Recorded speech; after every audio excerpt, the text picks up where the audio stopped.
So nais ko pong itong umagang ito formally po na humingi po ng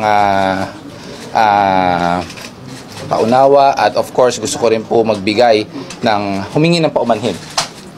Hindi lang po sa ating kagalang-galang na commissioner but also directly to Captain Felipe po. Sir, hello mga idol. Mga idol, ito na. Dumating na ang aking hinihintay at inaabangan.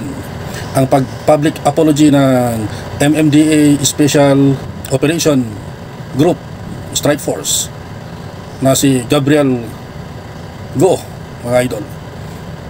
Ito yung isang matapang, mayabang na akala mo ay siya na yung batas, mga idol. Naintindihan natin yung kanyang trabaho, mga idol, na nagpapatupad lang naman siya ng batas, mga idol, pagdating sa kalinisan at sa operation ng paglilinis sa Metro Manila, mga idol, lalong-lalo na itong mga pasaway ng mga vendors, mga idol. Naintindihan naman natin yan yung kanyang trabaho. Ngunit, mga idol, ay sa pagtupad niya ng kanyang trabaho ay sana iwasan niya makasakit ng ibang mga tao, lalo na ang kanilang mga damdamin, mga idol. Ngayon nakahanap siya, mga idol, ng kanyang katapat, isang police captain. Alam naman natin siguro ito na yung police captain ay tanggap naman niya yung kanyang ginawa, nagkaroon ng violation, nagpatikit naman siya, pero hindi na sana kailangan na ipahiya pa, mga idol.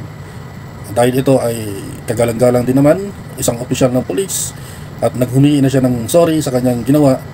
Hindi naman na sana kailangan na i-upload ba yung mga ganung mga bagay na pwedeng makasira sa pagkatao ng isang individual, mga idol. So ito ay isang lesson learned kay Gabriel Go.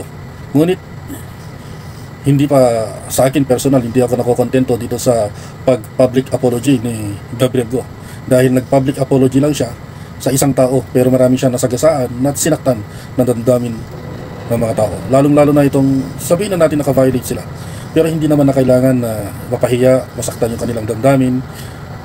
Nag-ooperate na nga, tinangay na yung kanilang mga gamit, kailangan pa ba sila ipahiya, masaktan yung kanilang damdamin, sigawan at iba pa mga bagay na pananalita, o iba pa mga pananalita na maaaring makapanakit sa isang individual na tao, mga idol. So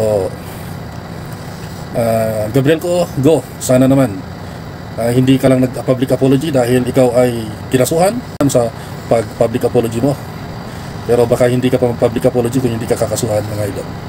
So nakahanap ka ng katapat, mga idol, no? So itong si Gabriel Go nakahanap ng katapat, pero sana naman mag-public apology ka sa lahat ng mga masasakit na mga binitaw mong salita sa mga tao na nasaktan mo, hindi lang dyan kay police captain. Dapat sa mga ordinaryong mga tao, maliliit na mga tao na sinabihan mo na masasakit na mga salita, sana mag-public apology ka rin sa kanila. Ayan. So ayan, mga idol, abangan natin yan, mga idol.